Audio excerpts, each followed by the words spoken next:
이재용 삼성전자 부회장이 17시간의 강도 높은 검찰 조사를 마치고 오늘 새벽 귀가했습니다. 이 부회장은 모든 혐의를 강하게 부인한 것으로 알려졌습니다. 이슈 완전 정보, 오늘은 최영일 평론가와 함께 얘기 나눠보겠습니다. 안녕하십니까? 안녕하세요. 자, 최 선생님. 네. 오늘 새벽까지 검찰 조사 받았습니다. 네. 검찰로서는 마무리 수순이라고 봐야 되죠? 거의 마무리 수순이죠. 이 재벌 기업의 총수를 이제 소환한 겁니다. 17시간이면 이제 고강도 조사라고 우리가 부르죠. 이전에 이미 관련 임원들은 다 소환이 됐고 마지막 소환입니다. 참고인 신분이긴 하지만 그러다 보니까 이 어찌 보면 이제 피의자로 전환될 수 있고 기소 단계로 돌입하는 것 아니냐. 수사의 막바지다. 이렇게 얘기가 되고 있습니다. 뭐 이거는 영장 칠까요? 어떻게 보십니까? 가능성은 높습니다. 왜냐하면 이게 우리가 흔히 죄질이라는 표현을 쓰는데요. 그러니까 지금 이미 파기환송심이 국정농단 재판 관련해서 그렇습니다. 가고 있는데 거기서도 이게 형이 인정되면 중형이거든요. 그런데 거기에 마지막 퍼즐을 제공하는 수사입니다. 그러니까 제일모직과 삼성물산이 합병할 당시에 이 주가 조작을 하기 위해서 거기 등장하는 게 삼바, 삼성바이오로직스의 주식을 증폭하는데 분식회계를 썼다는 거거든요. 그러니까 혐의가 인정된다면 사실은 구속사유에 해당하는 중죄라고 볼 수 있겠습니다. 자, 혐의 방금 잠깐 설명해 주셨는데요.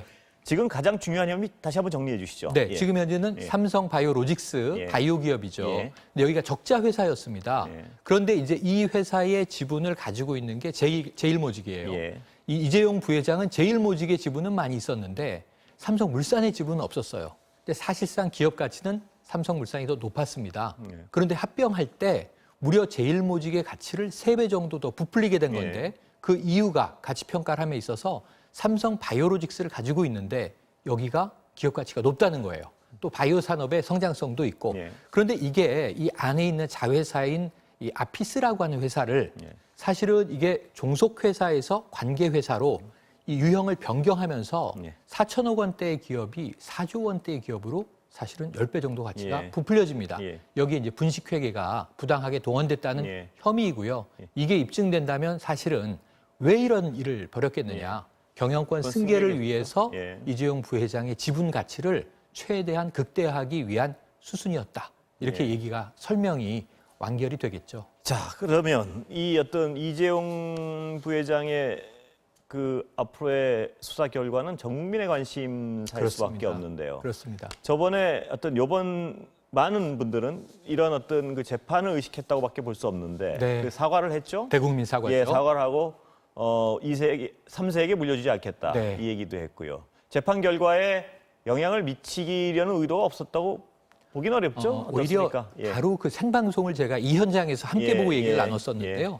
명백하게 재판부의 이 감형 혹은 이제 구속되지 않고 집행유예를 읍소하는 대국민 사과의 성격이 짙다. 이렇게 이제 대부분 중론으로 분석이 됩니다. 왜냐하면 그 이제 감시위원회, 준법감시위원회를 만들고 그 권고에 따라서 대국민 사과를 코로나19 때문에 한 달 시간을 늘려서 전격적으로 했는데 다음 날 위원회가 열렸잖아요. 그리고 상당히 호평을 합니다. 어찌 보면 재판부가 권유해서 만들어진 수순을 따랐기 때문에 좀 이 감형을 염두에 둔 행위다라고 분석할 수 있겠고요. 문제는 이제 17시간 소환 조사를 했는데 앞으로 이어지는 삼성 바이오로직스 관련 수사에도 이 대국민 사과가 혹시 영향을 줄 것인가. 하나는 수사고 기소 여부가 달려 있고요. 하나는 지금 이제 판결이 남아 있는데 양쪽 다 영향을 줄 것인지 여부에 관심이 모아지고 있습니다. 재소한 가능성은 어떻게 지금 있다고 봅니다. 17시간 고강도 조사를 했고 이제 임원들의 기존 진술과 검찰이 이제 확보한 증거를 가지고 맞춰봤을 텐데요. 혹시 보강 수사, 보강 조사가 필요하다면 한 차례 정도 재소한 가능성은 있다고 보고 있습니다.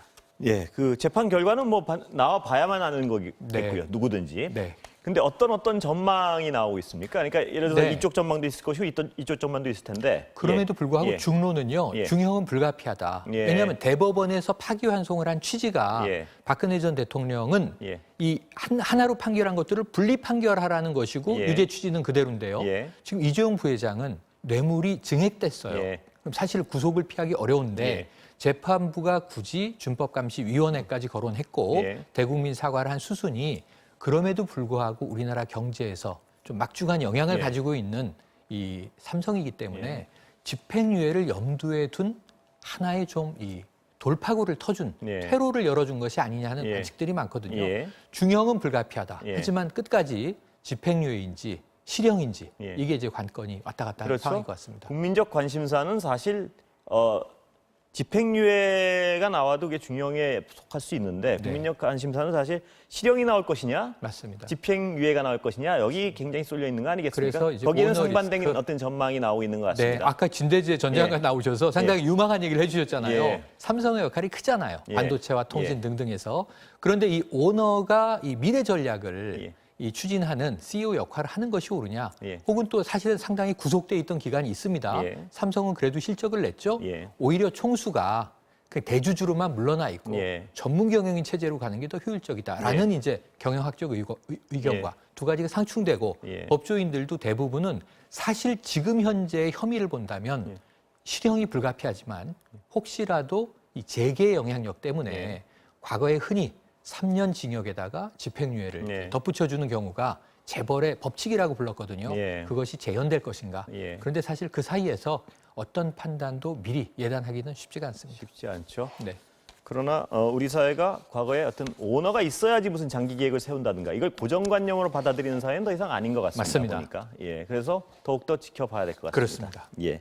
윤미향 당선인 얘기 좀 해보면요. 아까 정치권의 반응은 다 들었고요. 수사 방향이 어떻게 될 것으로 지금 나오고 있습니까? 지금 이제 30일 이번 토요일이면 국회의원입니다. 당선인이 더 이상 아니죠. 그런데 오늘이 수요일입니다. 지금 이제 관련자 소환이 시작됐습니다. 참고인으로.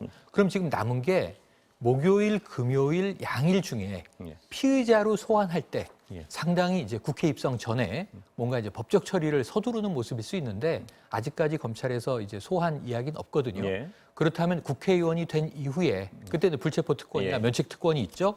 그 상황에서 조율을 하는 가운데 소환을 하게 되지 않겠는가. 그럴 가능성이 높아지고 시간상으로 보면 그렇죠, 지금으로서는. 사실 오늘 소환을 지금 전격적으로 해도 이틀, 3일 시간을 끌면 이미 이제 검찰의 입장에서는 시간을 실기를 했습니다. 그래서 시간을 두고 차근차근 수사할 가능성이 더 높아진 것 같습니다. 자, 오늘 가장 논란이 있었던 것 중에 하나는 이용수 할머니의 기자회견문이 대필됐다. 뭐 이 논란인데 어떻게 보세요? 그거는 일단은 뭐 기자회견 자체가 대필이라기보다는 할머니의 구술된 내용을 정리해서 적어드렸고 할머니가 최종 감수한 것이다.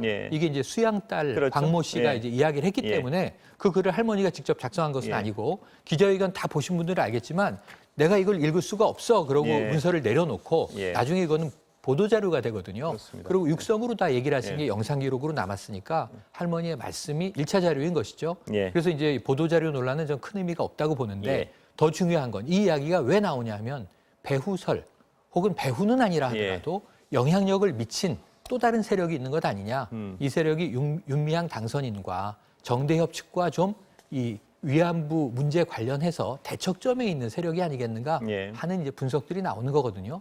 요거는 이제 어느 정도의 영향력이냐에 따라서 이야기가 좀 달라질 수 있는데요. 지켜봐야 할 것 같습니다. 마지막으로 시간은 거의 다 됐는데요. 저희가 끊임없이 우려했던 그러니까 이 윤미향 당선인과 위안부 운동의 정당성과는 완전히 별개의 문제인데도 불구하고 이런 일이 발생하니까 또 어떤 일부 극우단체나 또 왜곡하려는 시도가 계속 나타나고 있습니다. 그건 아니라는 일단은 이용수 할머니의 말씀을 아주 꼼꼼하게 분석을 해봐도요. 이제 일본의 극우가 기대했던 것은 뭐 위안부가 가짜라든가 심지어는 이게 어떤 뭐 모금의 목적을 가지고 이게 꾸며진 이야기라든가 이런 것들의 빌미가 나오면 바로 파고들었을 텐데 이용수 할머니는 자 내부에서 회계 투명성도 강조하고 윤미향 대표가 국회 가지 말고 책임져라는 얘기는 했지만 내부 갈등일 뿐이지 역사 문제에 대해서는 아주 추상 같은 이야기를 일본에 대해서 했고 끊임없이 반복하셨죠. 그 어린 시절의 트라우마가 아직도 있다는 절규를 하셨거든요. 일본 우익 할 말 없고 우리나라 우익도 뇌화부동하면 안 될 것 같습니다.